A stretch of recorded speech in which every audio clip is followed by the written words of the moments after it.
नमस्कार साथियों। सरल एक घातीय समीकरणों पर हम चर्चा कर रहे थे, जिसमें हमने भाषा के रूप में अपने को कुछ सवाल दिए गए थे और उसको समीकरण में बदलकर अपन ने चर राशि x का मान ज्ञात करना सीखा था।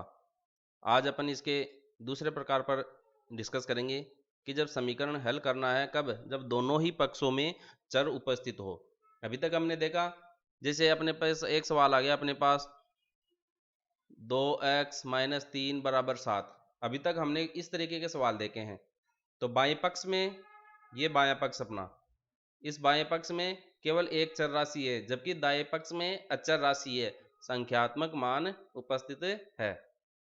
भिन्न में कोई राशि हो सकती है, इससे पूर्व की जो हमने सवाल देखे उनमें उससे कोई फर्क नहीं पड़ता है, लेकिन चर जो है वो केवल बाएं पक्ष में उपस्थित था और दाएं पक्ष में अपने पास केवल एक अचर राशि थी।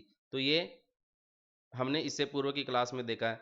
अब अपन क्या करेंगे, दोनों ही पक्षों में चर उपस्थित हो तो उन सवालों को किस प्रकार से हल करते हैं उस पर डिस्कस करेंगे। देखिएगा, जैसे एक सवाल दिया गया है 2x-3 बराबर x प्लस 2। तो हमेशा याद रखना है आपको, समीकरण जो होता है वो दो पक्षों में होता है, बायां पक्ष बराबर दायां पक्ष। तो हम जो वैल्यू निकालते हैं वो x बराबर, जैसे कुछ भी मिल गया अपने को, संख्यात्मक मान कुछ भी मिल गया वो निकालते हैं। तो x को हम सदैव बाएं पक्ष में मानकर चल रहे हैं और दाएं पक्ष में अपने को जो मान प्राप्त करना होता है वो प्राप्त होता है।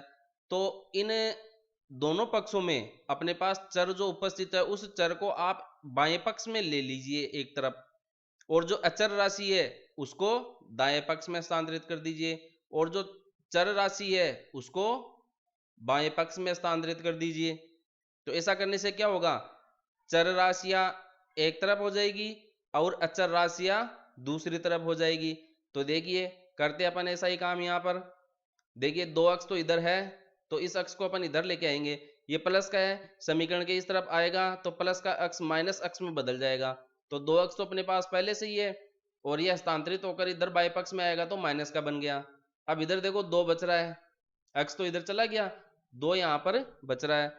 अब यहां से अपन 3 को लेके जाएंगे दाएं पक्ष में, तो ये माइनस का 3 है, समीकरण के इस तरफ आकर प्लस का 3 हो जाएगा।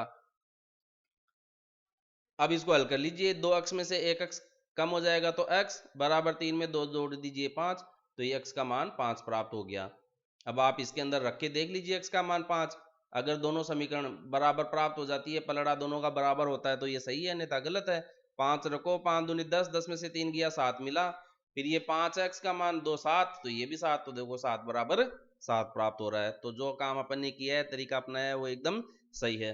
अब देखिए, एक भिन्न के रूप में अचर राशि चर राशि के साथ या अलग दी हुई है, तो उन पर अपन किस तरीके से हल करते हैं। तो एक ही बात याद रखनी है, सरल समीकरण में जब दो चर राशियां दोनों पक्षों में उपस्थित हो तो चर राशि को आप हस्तांतरित करके बाएं पक्ष में लेकर आ जाए। तो सबसे पहला काम अपन यही करते हैं, बाएं पक्ष में ले आते हैं। इधर प्लस का 3/2 अक्स है, तो इधर आकर माइनस का 3/2 गुणा x हो गया। और जो अचर राशि है, जो अचर राशि है उसको हस्तांतरित करके दूसरे पक्ष में ले लीजिए। तो इधर ये माइनस का 14 है और इधर ये प्लस का है, तो इधर आकर माइनस का हो जाएगा। तो माइनस का 14 तो दाएं पक्ष में पहले से है और इधर माइनस का आकर माइनस का 7/2 हो जाएगा।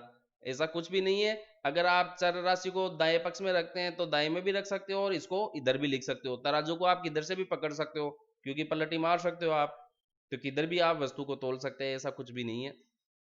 लेकिन वो लिखने में अपने इस तरीके से आता है, x का मान कितना है तो x बराबर 5 7 2 जो भी अपने को प्राप्त होता है, इस वजह से अपन बाएं पक्ष में चर राशि को लेते हैं व्यवहारिक रूप से।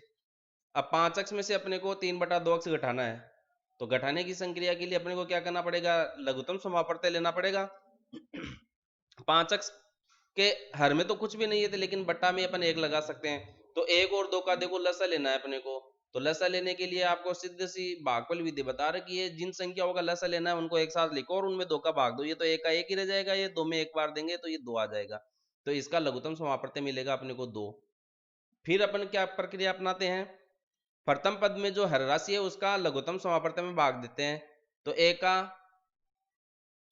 2 में भाग देना है तो 2 बार जाएगा, 2 को 5 से गुणा करो तो 2 गुणा 5x, फिर -2 का 2 में भाग 1 बार गया, 1 को 3 से गुणा करो 3x, इसी तरीके से इधर भी अपने को यही तरीका अपनाना है, a का भाग देना है 2 में, जितना एक है तो जितनी भी संख्या होगी उतनी बार भाग जाएगा।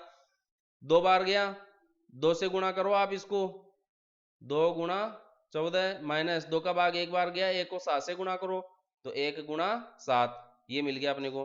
अब इसको मल्टीप्लाई कर लीजिए, 5 दूनी 10x माइनस 3x बटे 2 बराबर ये 28 हो गया, ये माइनस का 7 बटे 2, 28 और 7 दोनों ऋणात्मक चिन्ह समान चिन्ह है तो ये तो जुड़ के हो जाएंगे, तो 28 और 7 35 हो जाएगा, तो माइनस का 35 बटे 2। समान चिन्ह होते हैं तो उनको जोड़ देते हैं और जो उनका चिन्ह होता है वही लिख देते हैं, और विपरीत चिन्ह होते हैं तो ज्यादा में से घटा देते हैं और बड़ी संख्या का चिन्ह शेष रह जाता है।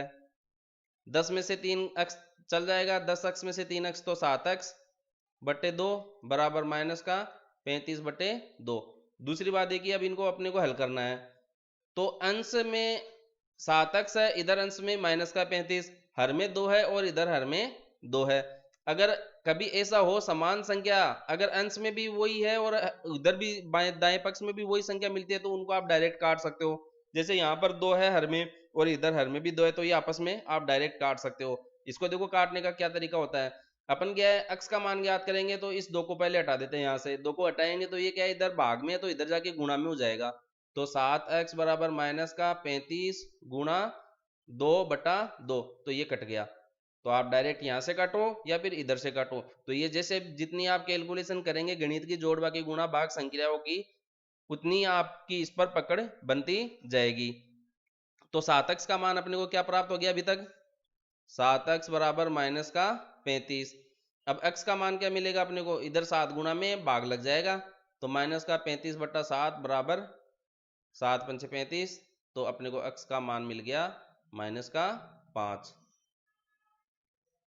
अब माइनस का 5 रखो, देखे सवाल का उत्तर आता है या नहीं आता है, देख लेते हैं। तो 5 गुणा माइनस का 5 प्लस 7 बटा 2 बराबर 3 बटा 2 गुणा माइनस का 5 माइनस 14, 5 25 माइनस का 25 प्लस का 7 बटा 2 बराबर माइनस का 15 बटा 2 माइनस का 14।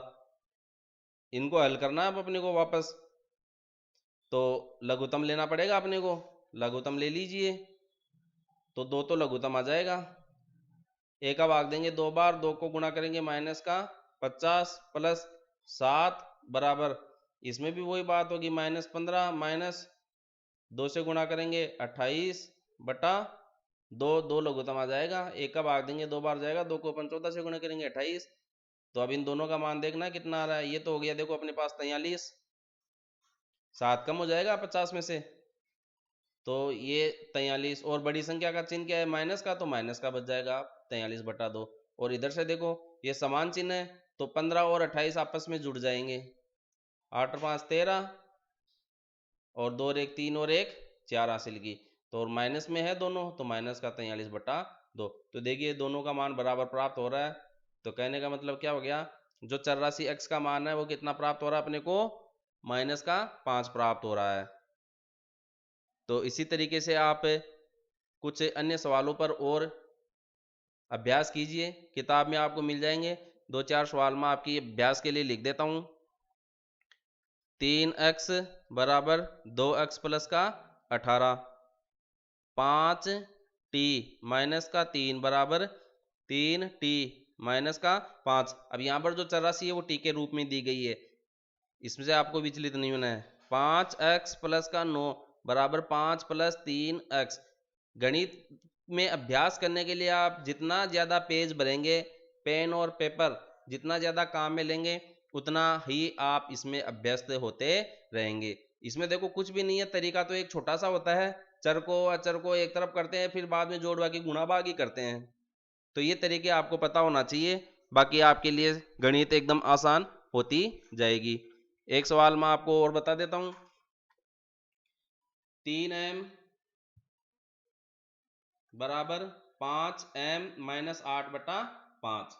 वीडियो पसंद आए लाइक करें, शेयर करें, सब्सक्राइब करें, बेल आइकन को जरूर दबाएं ताकि आपको वीडियो अपलोड करते ही उसका नोटिफिकेशन प्राप्त हो सके। धन्यवाद।